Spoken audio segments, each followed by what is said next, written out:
On behalf of the co-chairs and organizers of the Brain Forum, I'd like to start by thanking you all for taking the time to join us here today at the Brain Forum. It's a great honor for me to participate in this panel discussion and share the stage with this group of pioneers and distinguished scientific leaders. Thank you all for sharing your vision, inspiration, and excitement, and for giving us glimpses of what the future holds for brain research, and for the tremendous potential that these truly global collaborative efforts hold for unlocking the mysteries of the brain and improving our understanding of the causes of brain diseases that are threatening our society today. We can all appreciate what it takes in terms of commitment, time, and dedication, both at the personal and organizational level, to develop and ensure the successful implementation of these ambitious projects. It's amazing to consider what we can already achieve today with our limited knowledge and understanding of the brain. But what is even more amazing is to be able to think about the exciting possibilities once these initiatives are able to achieve these goals and we develop the capabilities that allows us to study the brain at levels at which thoughts, emotions, decisions, creativity, and diseases occur. We heard from many of you today about the long-term goals and objectives of these initiatives. While most of us in the scientific community share your excitements, there are also a large number of individuals, including patients suffering from brain diseases and their families, that are wondering if they will be able to enjoy and benefit from the fruits of these initiatives in the coming years.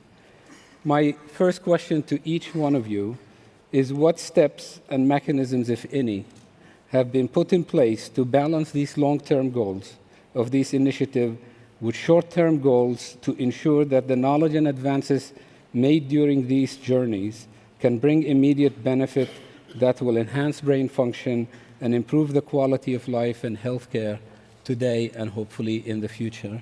And I will start from Henry's side. Well, in the Human Brain Project, one of the key realizations we had is that there's an enormous amount of data that is sitting in hospitals on patients.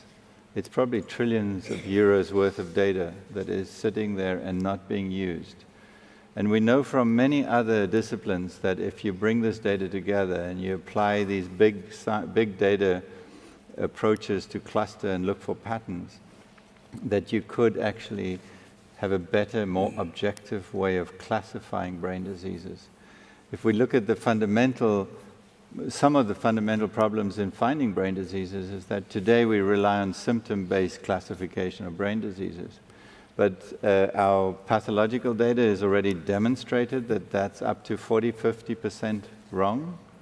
And there are a lot of experiments that already show that machine learning in many respects, not in all respects, but in many respects can do better than a clinician in diagnosing a particular type of brain disease.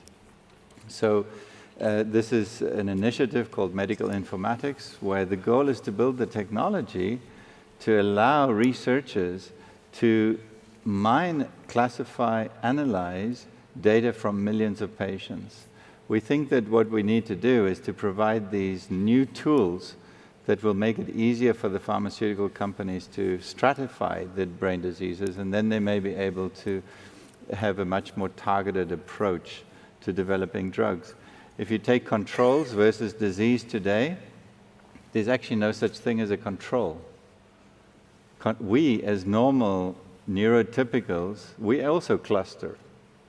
It's not a spectrum, it's a spectrum of clusters. And so if you take this a set of clusters, and you compare them with an undefined disease, we shouldn't be very surprised that many drugs do not pass clear testing. So we're trying to provide the tools that will make that a little bit easier. That's in the short term. Thank you. John?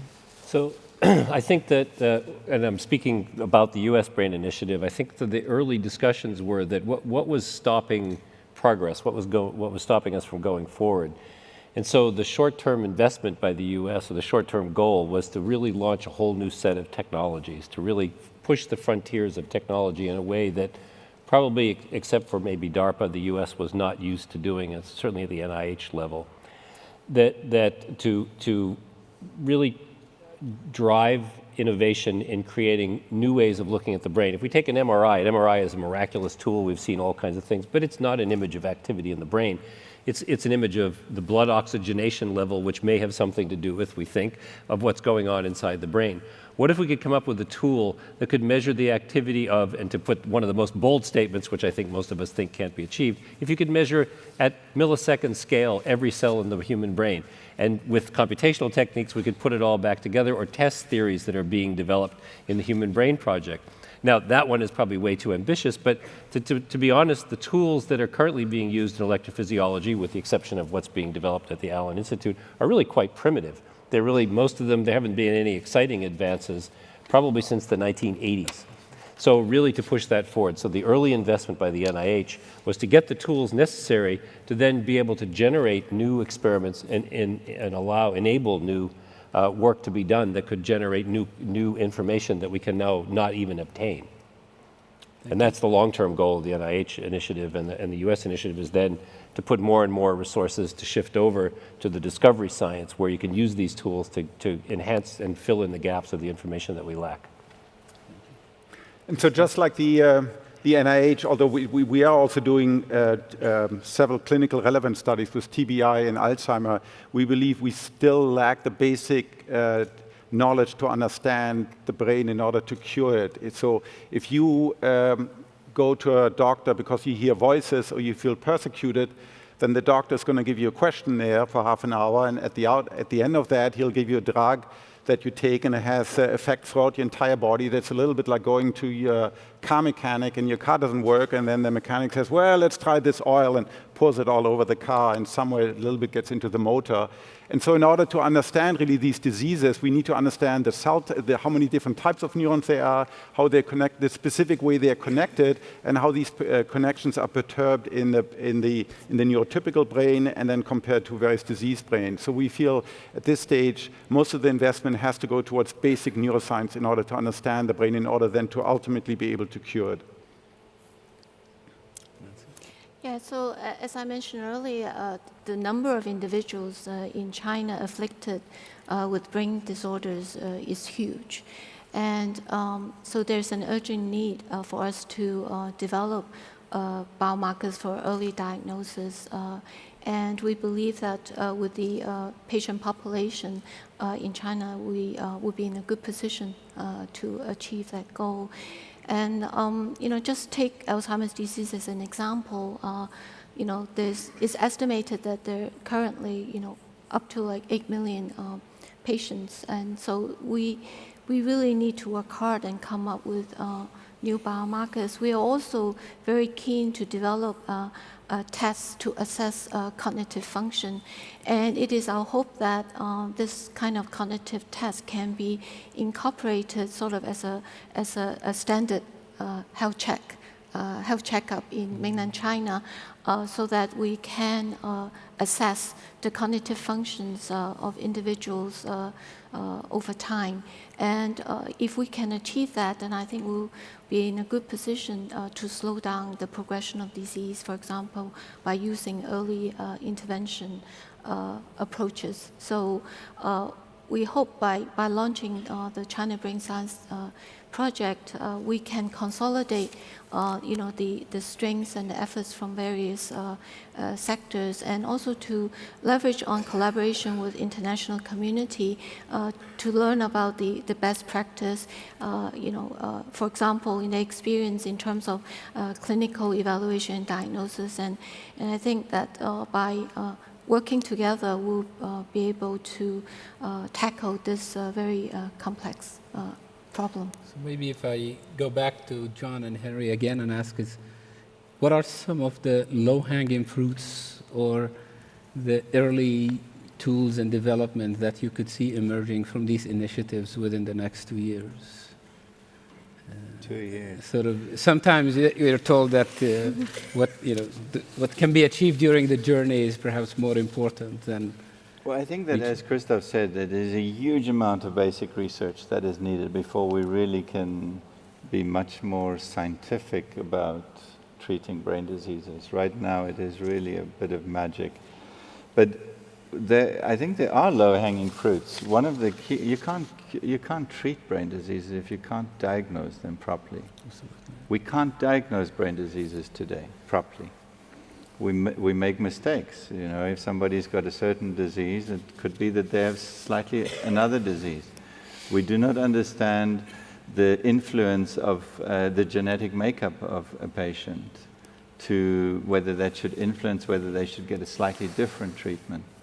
And I think that what we need to do is radically improve our diagnostics.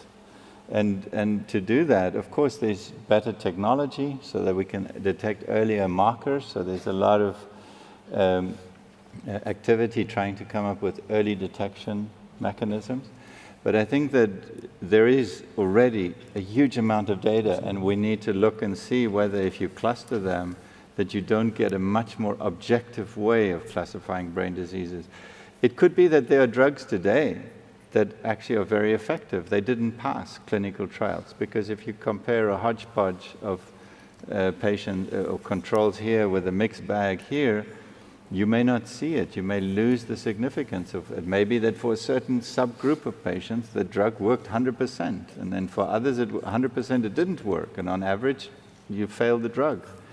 So I think the lowest hanging fruit is we've got to improve the way that we diagnose brain diseases today. Now, of course, that's not going to be a complete solution, because we do need to understand more at the basic neuroscience level as to exactly what is happening in all these different brain diseases. But there's a lot of data, and we should look and see if it can help us, because it's not something that has to be generated tomorrow. It's something that has been generated, and we haven't looked. John, and then... So I think I'll take a different tack altogether. And you know, talking about 2 years, you know, to a scientist is an extremely short time. But I think one of the things that to me is very exciting, and you'll hear from Professor Benabid about deep brain stimulation. And I think here's a tool that has a profound effect on, if you remember the video I showed of a person who was rigid and shaking and then moving again.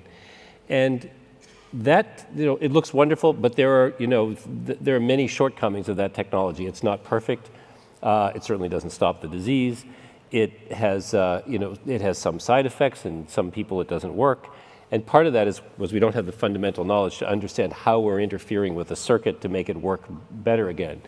But there are a number of groups working on clever new tricks and modifications on that technology. For example, the electrodes that are stimulating are gigantic by brain standards. They're millimeters in length, and they're huge, stimulating huge areas. And we can now have, from our engineering colleagues, have technologies where we can put 32 electrodes in a very tiny configuration.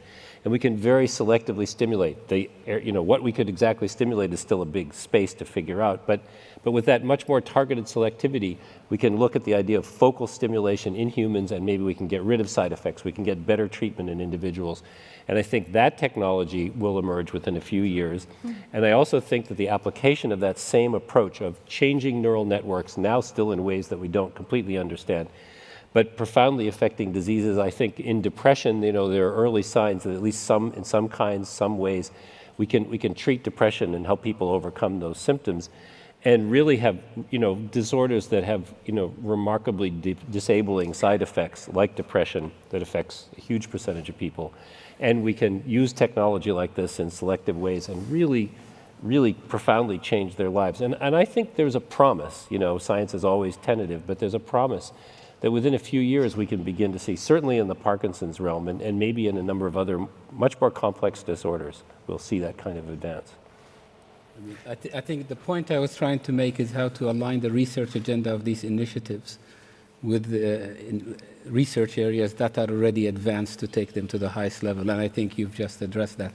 Chris, you have to... Yeah, I just wanted to amplify John's comment. So for me, the most promising new possible treatment is DBS. So there's this really very focused DARPA study, $22 million DARPA study called RAM, that works with 9 clinical centers throughout the US. We have patients that have electrodes implanted in their medial temporal lobe, particularly the hippocampus, entorhinal and parahippocampal gyrus, for locating the epileptic seizure foci.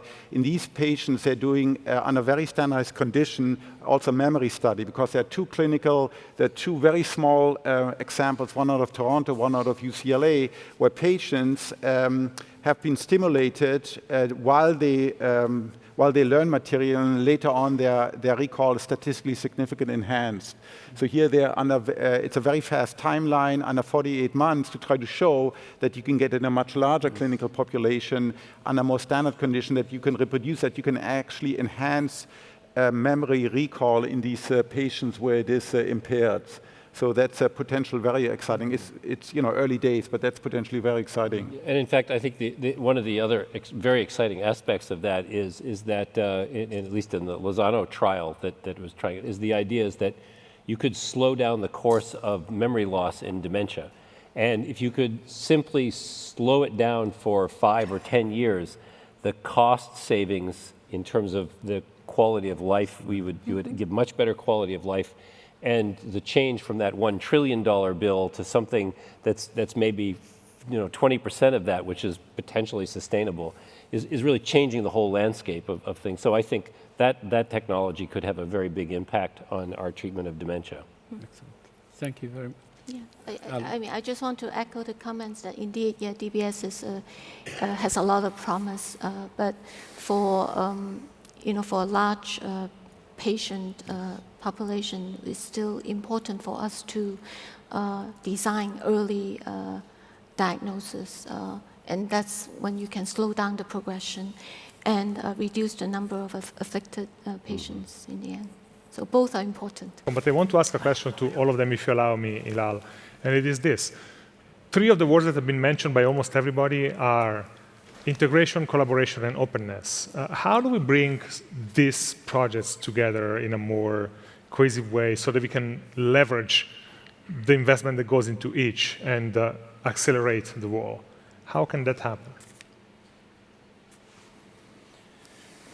So I think that what we see is that we could compete on little things like I'm going to discover a protein before you discover a protein, or we could try to build a new foundation where we do a lot of pre-competitive collaboration, and that's in the interest of everybody. I think we should compete on really big things, and there's so much to be done on the brain that there's so much that we can do pre-competitively. I had a discussion with Congressman Shaka Fatah, and he also thought of this as like a kind of tax that should be put on scientists, neuroscientists, where a certain amount of our work is really for the purpose of the community, for openness, for collaboration, and that's like the maps and the kind of, the Allen Institute is setting an example for all of us how to do this. I think that sets a new foundation where we can all build on, we can all benefit from, and we can do much more exciting things. Yeah.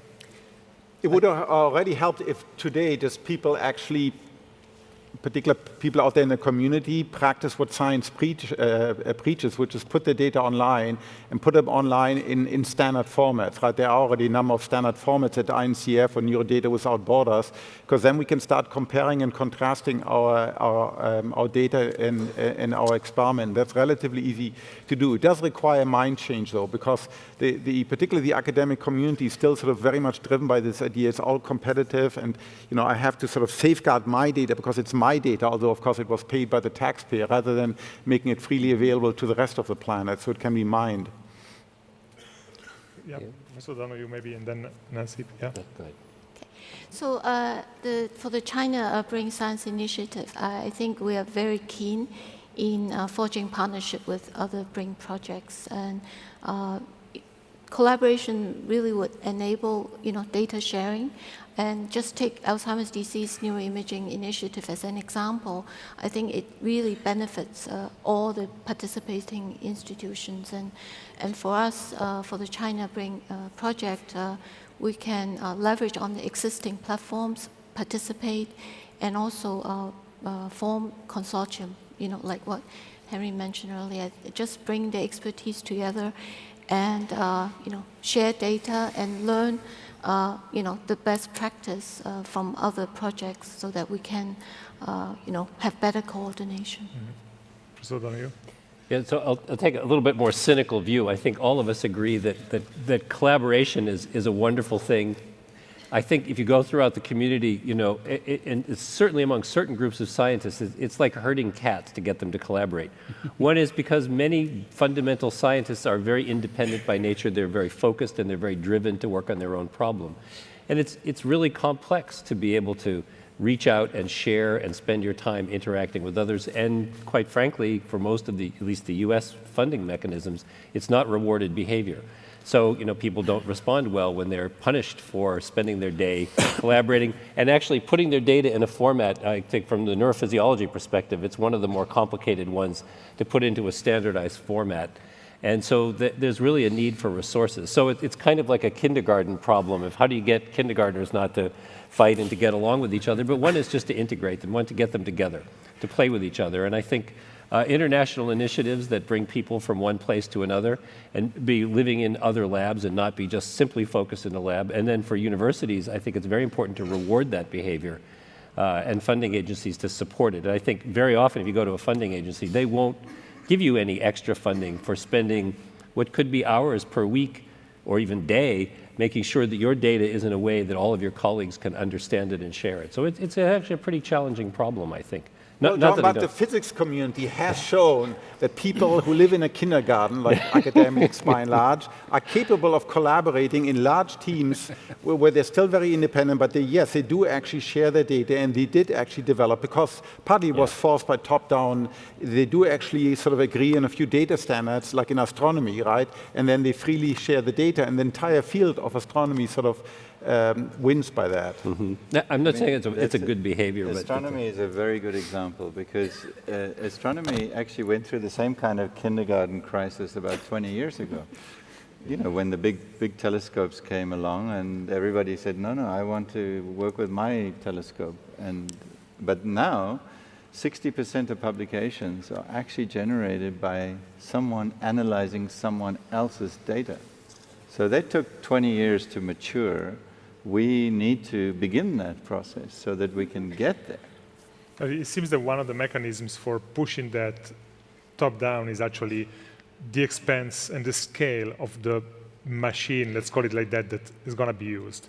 For the physicists was CERN, and other accelerators. For astronomy were the big telescopes and the observatories. And here we're talking again about multi-billion-dollar systems that we are building, computer systems. So that may be one of the reasons to force collaboration, is that we can't multiply them. We can create several, but we cannot create thousands of them, just for the sheer cost and scale. Well, there's also another reason why we must do this. Today we know that 2 out of 3 experiments, between 60 and 7% of our experiments cannot be reproduced. So this is experiments either fMRI or psychophysics or molecular or cancer biology, anything that deals with these enormously complex living systems, right? So part of the problem is that somebody publishes the data in Nature or somewhere, it gets all the press release, and then all you have is this image, right? You don't have access to the underlying data, so they can be compared to analyze, well, did they use a different genotype or slightly different chemical assay, etc. And so all those problems could really come back to haunt us, because a hallmark of science is reproducibility. Yeah. So one way to counteract that is to put the data on there with all the metadata. It's important all the metadata is there. So now I can compare and contrast, why did I get a different result from you, and to try to better understand it, rather than just to say, well, I don't know, brains are complex and I just got a different result. Maybe one of the things you should get out of this brain forum at the end of the 3 days is a collective call for open data in brain science. Totally. Rafi? Yeah, I totally agree that collaborating on data is extremely important. I think, in addition, at the end of the day, it's about people. So, I think that what we can do more is create the environment for people to meet. Okay, and this conference and conference I'm doing in Israel is, I think, proved to be very productive in putting people together and have them communicate. In addition, creating databases so that, if you are working on a specific field, you know how to find your peers that working on similar issues. So those are two very immediate things that can be done to accelerate collaboration. If you can do it for video gaming, that is, you can have a video game that's played worldwide, you certainly think that something a little bit more important like science could be done in a collaborative way using even the same framework of interaction. Lalka, do you have other questions? Otherwise, we're going to see whether there are questions from the audience, but go ahead. I'll take one question before we go to the audience. I think since we have a very good representation of the industry and other stakeholders in the audience, I'd like to get your feedback on to how can the research agenda for these brain initiatives be augmented with partnerships with the private sector, and in particular the industry. Throughout the discussion, the emphasis have been in healthcare and brain diseases, but there is huge implications for other industries, including the automotive industry, the gaming industry. So I'd like to hear your thoughts on that. John, you want to start? Yeah, I think that, in my own case, I think the convening power of the U.S. government, having the President of the United States endorse it, really had a big effect. And, there are small and big companies that are really coming forward in ways that they have never done in the past. Medtronic, GE, GlaxoSmithKline, they're really, people have been, pharma companies have really now looking into other ways of understanding, of even funding very basic kind of work. And sitting down at the table with academics, and I think, there has been a long-standing divide between the scientists and industry, and I think, that power of saying this is an initiative that's worldwide has helped to bring the communication together. And I think, and others too, have had interactions with companies that are really started to really go, and I think I see a very promising development there that we will really have lots of industry interaction ongoing and growing now. Yeah, I just want to add the point that, in engaging, the private sectors, it can also be, we can also consider like a hybrid model, for example, not just the industry, but the venture capitalists and maybe other investors, like including philanthropists. I think, especially for developing drugs, it is so costly. So having this kind of engagement, setting milestones, and when it is reached, then we can kick in the next level of funding will be extremely useful. So some pharmaceutical industries, they are very reluctant to support academic research because it's not at the level that they consider, has low risk. When it is high risk, they are reluctant to invest, but maybe having a hybrid model of support, allowing academic research to get to the next level would be something that we can consider. Rafi, it seems you're taking a more proactive approach in this direction. Yeah, so I think if I look around on, the industry in the last, 10 years, internet, mobile, those are, young kids coming out of college, some of them drop out of college. I think we need to try to find the Mark Zuckerbergs of the neuroscience. And the question is, how do you do it?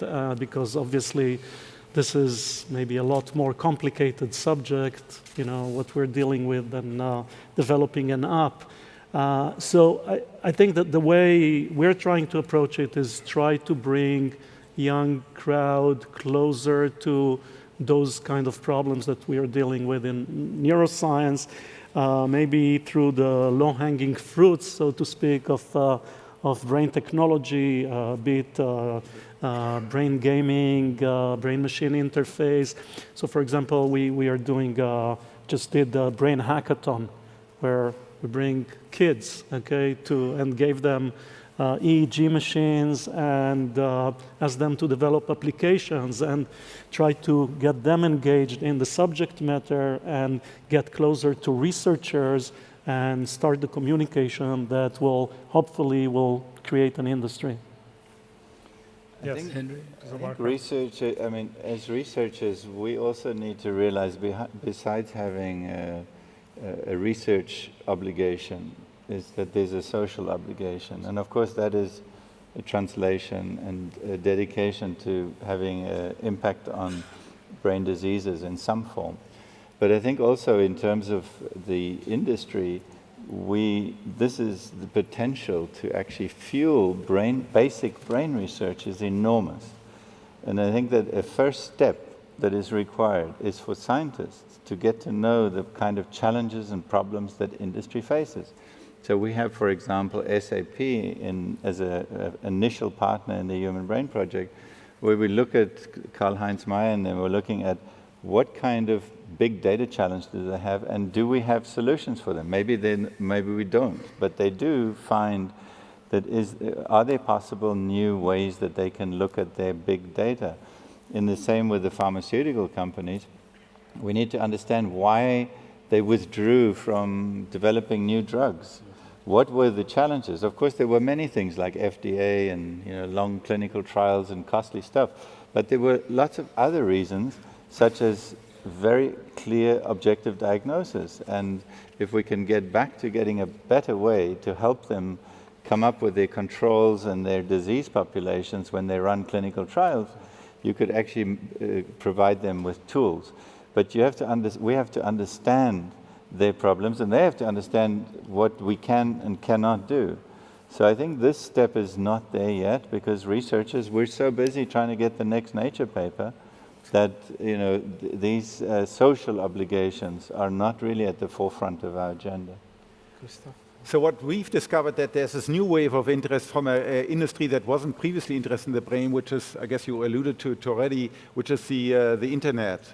Right, so the Facebook, 23andMe, particularly Google. So we have a lot of collaboration with Google. They're really interested in learning about the brain for two reasons. One is for machine learning, to speed up machine learning. So that, for example, Google has a significant project now in terms of FTEs, where they're just focusing on doing automatic connectomics analysis of bits of the mouse brain, the human brain, because they want to understand particular feedback connection to try to improve their deep convolutional networks for machine learning. Plus, they're also interested, particular actors like 23andMe and others, interested in mining the neuroscience data for potential products. And those, of course, are very big industries. Let's see if there are some questions from the audience. The floor. Yes, sir. Yeah, hi. My name is Hatem Murad. I am from Saudi Arabia. Now, over the last decade, we witnessed explosion of research. We know about genes by the day. We know more about the mechanism of underlying disease. The problem is we didn't translate that into clinical success. And your question? And I think we should concentrate on the clinical methods of how to improve our drugs, how to improve our clinical trials, and that should push the clinician in the next decade. I think we need to introduce research to medical students at early stage, and I think we need to discuss that in our meeting later on. Thank you. Maybe, yes. Look, the brain is by far the most complex organ in the known universe, right? So, and brain science is very young. It's maybe a century and a half old. And so it's going to take time to understand it. If you look at the war on cancer, so in the United States, the war on cancer was started in 1971 under then President Nixon. And, enormous investments, roughly $100 billion over the last 45 years. It's only now, 40 years after it started, that it's beginning to pay off in terms of new drugs and new therapies to attack specific form of cancer. So yes, it is going to take a while, to actually translate these massive new investment into basic science. It will take some time for them to translate into clinical therapeutics. Yeah, shortly, Joseph. Yeah, just one thing to mention to make you feel better is that I think the world has woken up to the problems of doing clinical trials. I don't remember the name of the organization, but 80 health ministers were in Geneva last week talking about ways of improving the clinical path for the development of dementia drugs or dementia therapies of any type. So there's really a lot, there are things going on to make things get to the clinic faster. Thank you. Sir? I'll ask, my question is the same like my colleague. As you said, the brain is very complex and nobody will understand, nothing will understand the brain. So to make the analogy, brain is like astronomy or communication or computer is, I think, is a very naive way of this, as you know. So I'm a clinician, and I feel sure that technology will put everything in the brain when it's very complex. The brain is a very complex thing, and nothing will understand the brain except the brain. So what I miss in your presentation today, you talk about DBS and things, but there was very little mentioning of the role of clinicians, of neurologists, of other, Alzheimer's Society, Parkinson's Society. Let's tackle that directly. What is the role? Yes.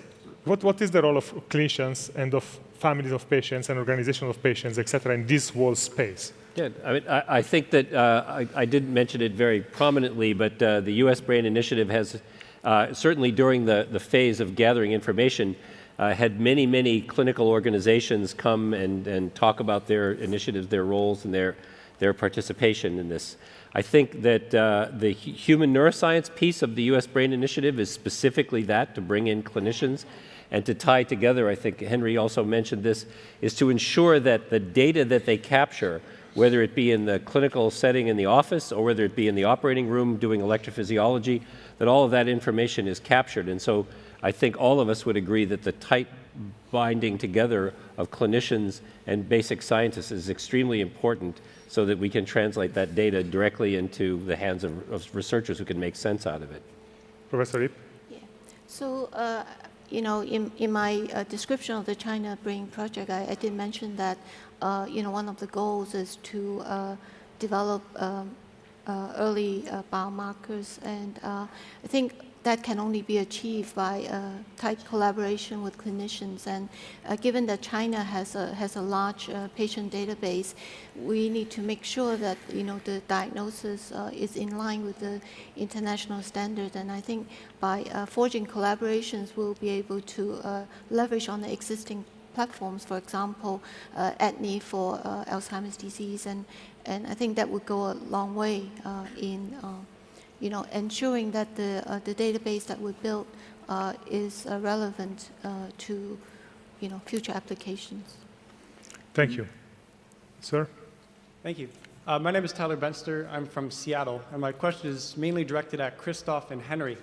Christoph, you've collaborated with Giulio Tonani on integrated information theory, which suggests that consciousness is at itself irreducible, and goes on to say that because a computer is reducible down to a transistor, that it thus cannot display any degree of consciousness.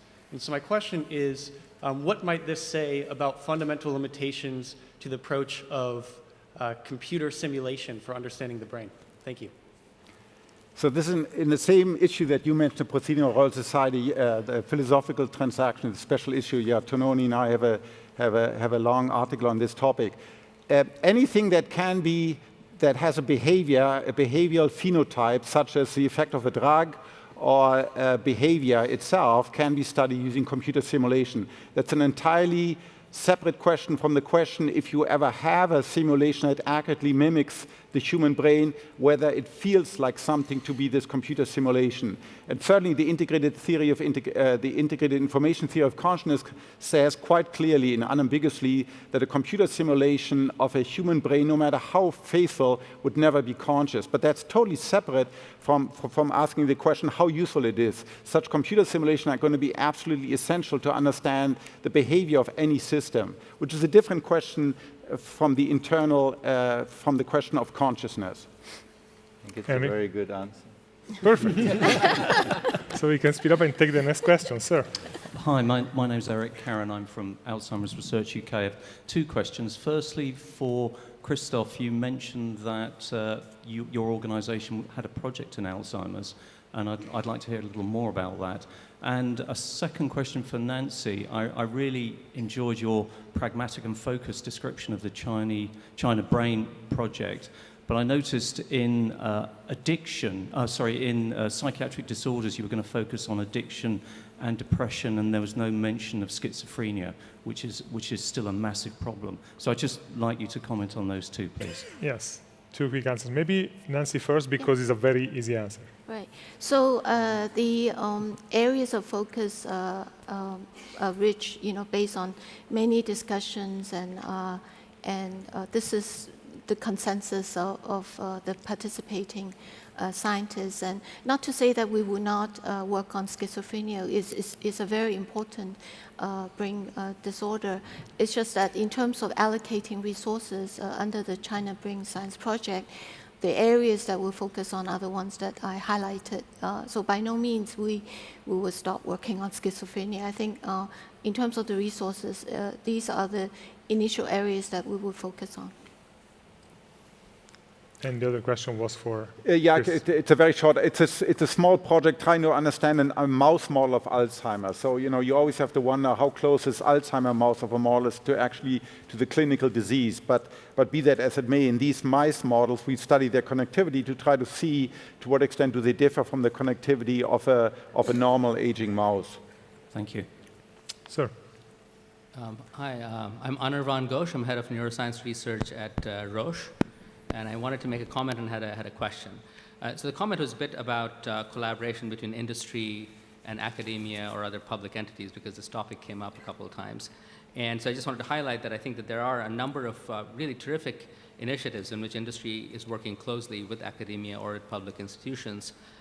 For example, in Europe, there is a big project called EU AIMS, which is an autism project where we and a number of other companies are working together with many academic institutions to understand the progression of the disease and what can be done to develop treatments for this indication. The other example is a very close collaboration with two NIH initiatives, which are biomarker initiatives. One's ADNI, the other's PPMI, which has been a very effective tool to determine how the disease progresses, both in early Alzheimer's disease and now in Parkinson's disease, and we have been able to use that information in designing our trials. So I just wanted to highlight that there are actually really exciting things happening at this interface.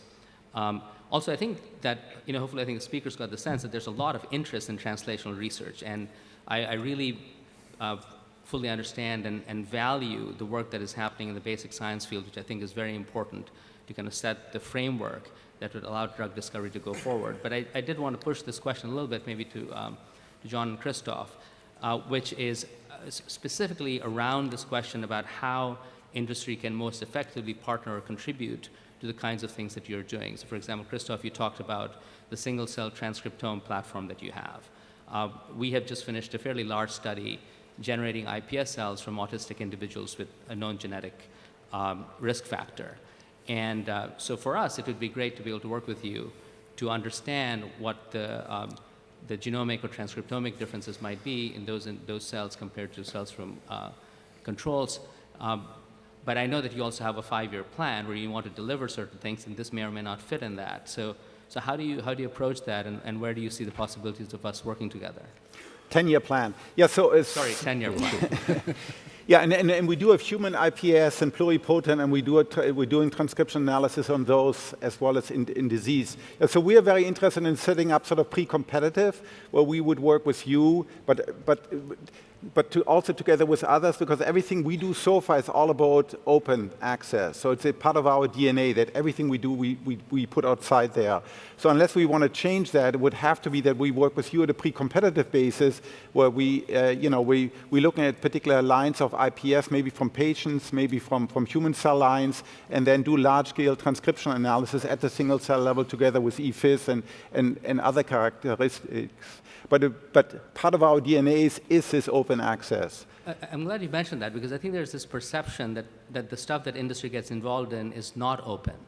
So all the examples I gave you are completely open, and what I propose to you is also a way where we would openly share information. So I just wanted to clarify that, because I think sometimes there's this perception that things that happen in industry are always closed, but I don't think that's the case. Certainly, it's not the case now. John? Yeah, I think that the ways industry can participate is in scale, know-how, and process. In scale, I mean that industry can often do things at a scale that's not possible in laboratories. That Alan is an exception to that. But to help scale up things to a much larger scale with complex processes. Know-how, I mean that there are a lot of things that are internal, sometimes quite protected inside companies, that will advance the ability for scientists to do their work. And process, I mean that industry brings a kind of discipline that's often not exhibited in laboratories. And that discipline is necessary in order to successfully translate activities from the laboratory into say, a clinical trial. Sir. This is Bragi from Demiurge Technology. The history of science so far indicates that many systems and phenomena we initially perceive as very complex and intractable later turned out to be described by rather simple fundamental laws. So my question is, do you have any plans to collaborate on theorizing how the brain works in parallel with the ongoing collaboration on reverse engineering the brain? Hell yes. That's a good answer. Hell yes. Yes, of course. I mean, part of all these initiatives, ours, the human brain, the US Brain Initiative, is close collaboration with among computational people, whether they be physicists or information scientists or computer scientists, modelers, theoretician, together with the experimentalists. There's no way we can understand the brain just by sort of collecting facts. We need theories, right? We need to be driven by particular sort of insights into how the system works and then test them, then modify our theories. It doesn't work without it, without this component. We'll take to reverse engineer the brain, even that process actually requires theories, because where do you start? You have to have a theory that these things are important in attention or in certain cognition. And then to actually put it together, you need theories. If you want to connect cells and form all the synapses, you can't, you need a theory of how neurons are connected together. And then you practice that theory, you try it. So there's actually theory embedded at all levels. The problem is that we have a preconception of one theory, that there is this magical theory. There's, first of all, many theories at all levels of biology, from how genes are expressed to proteins binding, to how cells are formed and how many cells there are and the types of cells. Those are theories that we haven't got yet. And I think that it's, we need to get our hands around those theories as well. So it's definitely a big issue. You want to take 4 more questions, short answers. Sir. Well, going clinical again.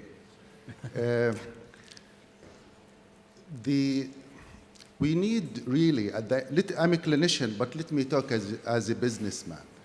At the end of the day, we need a medication, we need a drug, we need a tool to, at best, treat the patient, cure him, or something to symptomatically improve him. And I think we are in the verge now of using, looking at Alzheimer's disease mechanism or Parkinson's disease mechanism. It's so many of them. That's why in the past we failed to treat these diseases, because at any point of time we just focus on one mechanism like antioxidant or others. But I think we are now on the era of doing a protocol, tackle different mechanisms at the same time. And I think that's where we need to put our money. Basic research now, at least translate what we have clinically, rather than putting all our money into just a research which we cannot even match clinically by 1%. And that's why I'm talking again.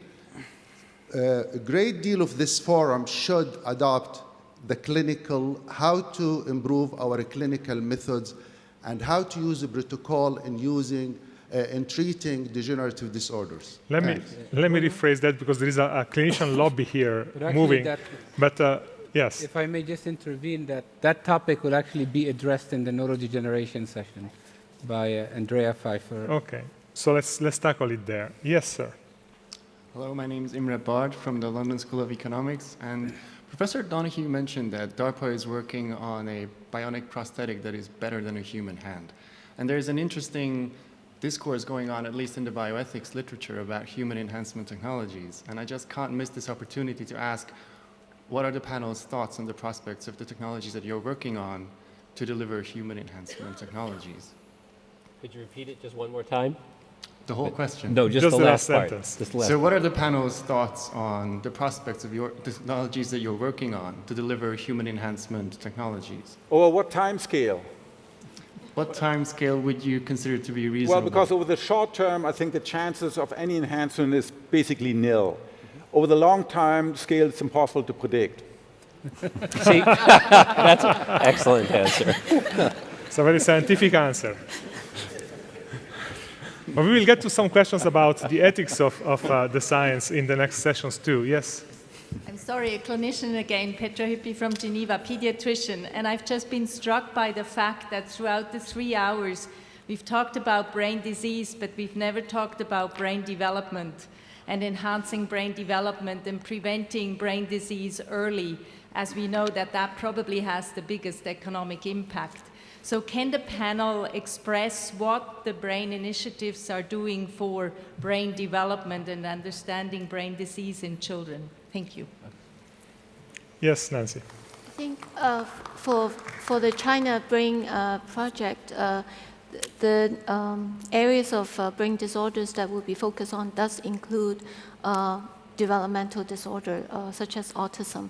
So that would be an area of focus for the China Brain project. So we have a large-scale component where we are looking at human stem cells to try to differentiate them from inception all the way to D100 or 120 and compare them with fetal tissue precisely to understand in both normal development as well as if you compare those against autism or other developmental diseases, how at this level of individual neurons and developing progenitor cells they differ.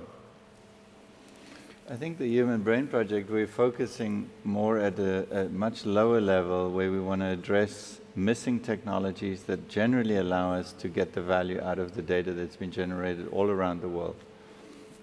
And that will benefit at different stages of development and different types of diseases. And so it's much more about there's some just basic missing strategies we have to share the data, to integrate the data, to see how it fits together. And those are the things we believe will provide much more foundational or horizontal support for many different types of approaches. And I think that would be the same for the US Brain Initiative. One last question. Hi, my name is Samuel Lagier. I work at the University of Geneva, not far from here. I am a young scientist and working in academia. And as a young scientist, my struggle is to exist. And when I hear about large collaborations like that, the question I have for you is, what is the incentive for young scientists to be part of a large-scale structure or organization that will, unfortunately for me, in a way, result in diluting my contribution? And I love the idea of collaboration, and I totally agree with you that 200,000 brain are more powerful than one brain or 10 brains. But as young scientists, again, the struggle is to exist. So what is going to be the incentive for young scientists to be part of things like that? How do we make sure that the young scientists are able to progress, are being visible, or are included in those large projects and those large frameworks? Once again, the physics community has shown us the way, right? There you have large projects like CMS and Atlas at CERN, where you have 5,000 people, including grad students and postdocs that contribute. You'll be part of a larger effort. Together you work towards where your impact is much more than the sum of the individual parts. So that synergy you can't achieve by yourself. And you're part of this growing, very vibrant community where you have people, you can actually now exchange data. You don't just compete with a lab around half the world, but you can actually exchange data and engage in a dialogue with them because now the data are comparable. So I think it's a win-win for everybody. The question... If I may add, I totally agree with you on the principle. Now, if I have a five-year contract, and at the end of that 5-year contract, I'm trying to apply for a professorship position, then if I don't have the publications, if my name is not visible somewhere, then yes, maybe it's a win-win contribution at the level of the community, at the level of the individual. If the field is not progressing and trying to maybe to reevaluate the way young scientists are evaluated, then we are not going to go anywhere. I totally agree. So the field has to adopt the same thing that physicists have, where it's not just are you the first author on a Nature paper, but how much did you contribute to the sum of the whole? Did you do some standard setting? Did you help build this brain observatory or whatever it is? Right? So yes, we have to change the way we evaluate young scientists. But again, physics has shown that the academic community is capable of doing this. And I mean, what are the concrete steps that those big projects are doing in that direction? That's the question I have for you. I've never heard anyone talking about that.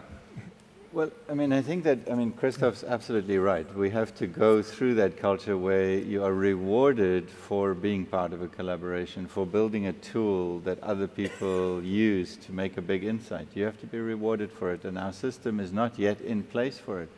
But you have to begin so that we can put these things on the table and start driving, what are the different criteria for academic promotion and so on. So there's a lot of work that has to be done. This is an immature field in a sense, that it has to be graduate and mature to the way that the physicists but I think that one should realize that this is not an all or none. It's not like, now it's going to be all big science and that's it. You're going to have to find a way to survive in that. What I think what's really important is we want to build this pre-competitive place where you actually will be able to do your individual discovery in the context of a much larger foundation. You're studying a protein, how it binds or misfolds and causes a disease. There are 20,000 other proteins in the cell, and you're not going to map them, and you're not going to work out how they all interact, but you could use a platform which has got that interaction. And when you have an insight as to what a particular misfolding protein is going to do, you could actually test it on that platform, building on the shoulders of everybody else. We have to realize that we are going to, and we are actually already building on the shoulders of everybody else. So you can still do your major discovery individually as well as collaborate. And I don't think it's an all or none thing. So basically, two major takeaways here. One is we need to open data and share them. And the second is the scope, ambition, complexity of all you guys are doing and your colleagues are doing means that we need to rethink radically the way the science system functions along the lines of what we just discussed. Okay, a great thank you to all of our speakers. I think they all deserve an applause.